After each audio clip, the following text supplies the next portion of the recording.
This begs the question, do you release it all at once or kind of put part 1, part 2? Because I understand why some people are mad.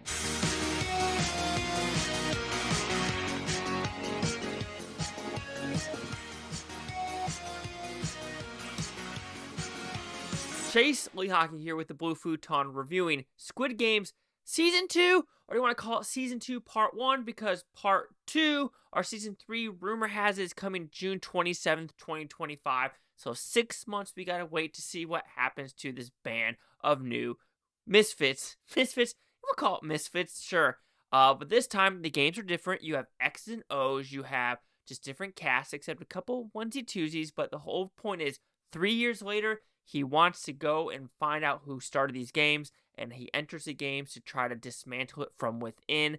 You have multiple storylines now, especially with this crew on the outside, because he's been spending his money to try to find this organization. So you have that storyline, and also have the inside storyline of redoing these games. So, did I like this show? Yes. Okay. Of course, my emotions are running high right now, because I just finished the show, and we're going to do some spoilers. We're going to discuss what Season 3 we think is going to be, and I'm going to probably do a deep dive of a lot of these characters and what I think they did right and wrong with it. So let's start with this outside of the Squid Games, where we're talking about these people that are trying to find it from within, because you're also having the cop that he now knows his brother is in charge of the games, and he's really wanting to find this island. There's a little bit of intrigue with that storyline. I do think they were focusing more on, the Squid Games itself on the first half. I do think the second half is going to go more in depth with this one, because something does happen in the last episode where you're like, okay, this is interesting. Where is this going to go? Because at a point, you're thinking, is this new guy that is now sabotaging everything, how is he going to get caught? And that is very intriguing, because there's not a lot of information. And then some people might be mad at that storyline, because that storyline is pretty simple. We're hiring the special forces guys to find this island. Do you get to know a lot about him? No, but I'm okay with that. But I understand why some people are kind of angsty when it comes to that storyline, because that's what the first 2 episodes are. The first 2 episodes are him trying to figure out where this is at. The games really start in episode 3 out of 7 episodes. And speaking about the episodes, I do think there's going to be close to 13, 14, 15, 16. Because if you go to other Korean shows that are not really made for Netflix, there are 16 episodes that are about an hour a piece. So let's hope, fingers crossed, for 16, because the 7 episodes went by quick. I won't lie, I was on episode 5, I was like, oh shit, I only have 2 more left. And I was like, oh, I gotta finish. So I finished it. Okay, so now we're in the Squid Games, right? We're having new games. We have new intrigues about what characters you think are going to survive or die. And I think that's the most shocking for me about who survived or who died. So a lot more spoilers are about to come in 3, 2, 1. Okay, the shocking ones that I did not expect to die was Thanos, and also the girl with the nose ring and the lip ring. That nose ring, lip ring death was the most shocking. What the fuck? I was like, no way this is going to happen. And it happens. I'm like, you gotta be shitting me, Clark. I was not expecting that at all. Of course, you're seeing online with the new transgender storyline, which is very minimalistic when you think about it. I mean, it would be ballsy to have that person die, but for a fact, because of the storyline of her, well, 50-50 transition, not there yet, that you would think, yeah, they're not going to kill her. That's fine. Also, when we're talking about that character, and we're talking about the second game where you're kind of it's called 6 legs, or yeah, 6 legs, and you're kind of doing all these 5 mini games at the same time. Why are you cheering after each one? You have a 5-minute time limit. Get the fuck on. After every one, you're going to cheer? No, you've seen multiple people cheer and die. So get the shit on, cheer at the very end. And it happens at the very end where she wants everyone to look away because he still has a dick. It's like, you're going to die. Would you rather just be like, okay, I have a flopping penis? So little things like that really angst me. It was like, why the fuck are we doing that? I don't understand why we are purposely trying to cause just gravitas when it's not there. Then you have the carousel. I forgot what it's called. That one's a crazy one. That one I really enjoyed overall. Who's going to team up with who and what's going to actually occur. All right. So other deaths that occur with some of these characters, you have two Marines. Of course, one of them dies at the very end because of a struggle, and one of them has like a panic attack. And that panic attack kind of happens in a movie I just watched with Civil War, where it's like, God damn it, maybe he wasn't as hardcore as he thought he was. I completely understand that for what he was trying to prove. I do have a issue with the O's and X's because now all of a sudden, like the O's are completely outnumbering the X's at this point. And now they're going to continue on. And there's like the old banker. I hope he dies a motherfucking horrible death. The druggie, I don't know what he's going to do anymore because he really didn't like Thanos, but that's going to happen. You have the pregnant chick, that's very interesting. The pregnant chick's like boyfriend, if you want to put it that way. You have the mom and son character, which of course one of them is going to die. That is going to happen, period, end of subject, with what actually occurred at the end of quote-unquote season 2.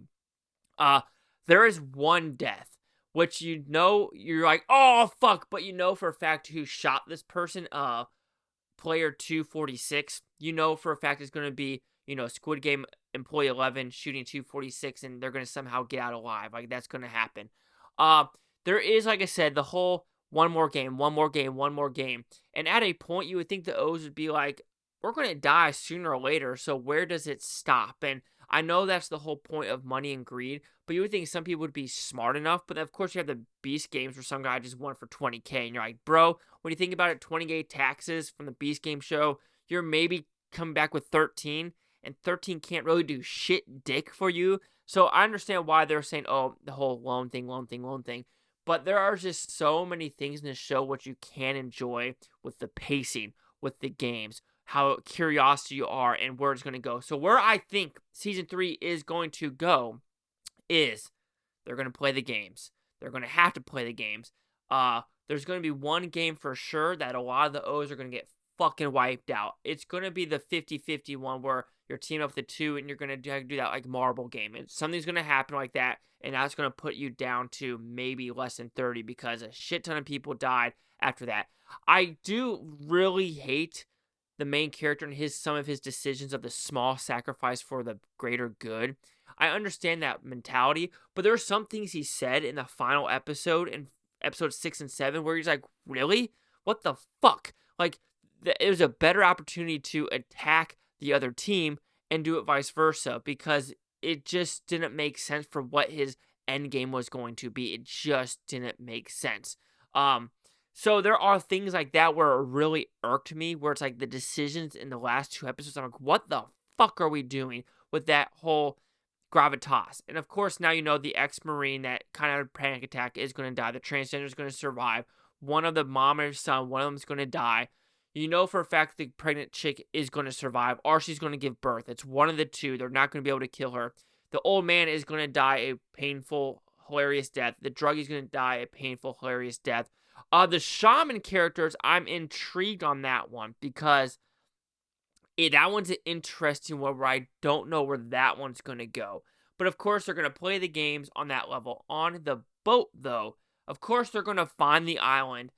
How they're going to do it, I don't know. Are they going to figure out the boat captain of his, playing into it? I don't know. But I am intrigued what 6 months is going to happen from now on. So overall, I probably didn't say a lot in what I think is going to happen because, yes, overall what's going to happen, the game's going to play. I think that's going to happen to the death. They are going to continue on. I do think there's going to be more than one survivor, though. I'll put it that way, more than one survivor.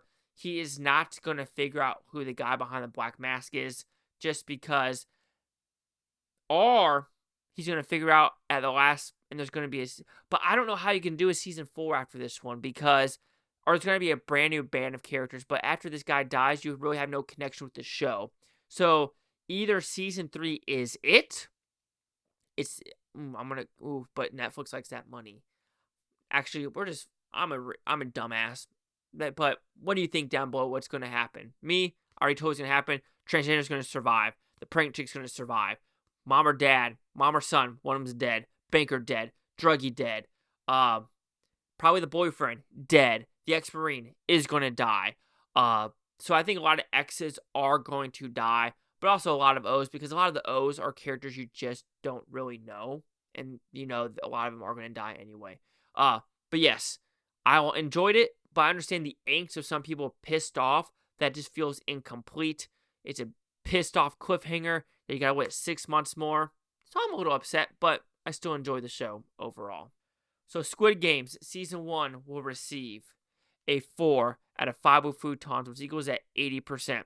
So see the critics and user scores that gave this one. And there's got to be a Squid Game. But anyway, we have Season 2. We're at a 82 with the critics, a 63 with the audience score. I do think that's because they were expecting a full season. That's just my complete guess. Critic consensus. While Squid Game's return can't help but lose the element of surprise, some absolutely diabolical challenges and a not only moral outlook keeps this sophomore season thrilling. Sure, but some decisions in season 6 and 7, you're just like, the greater good, really? Like, if you attacked early and just voted, you would have probably done it. But I don't know. I know he's tunnel vision. He's very tunnel vision, and I don't know if that tunnel vision is going to go away. 80, 82, 63. Chase Hawk here with the Blue Futon. Like, comment, subscribe. Love and things, Bluetoontopia. You Blue Futonians, thank you for watching. Have a great day. I don't care if you watch today, tomorrow, week, from month, or a year from every single freak one of you. Peace and love, peace and love. And who do you think is going to survive or die in Season 3 or Part 2 of Season 2?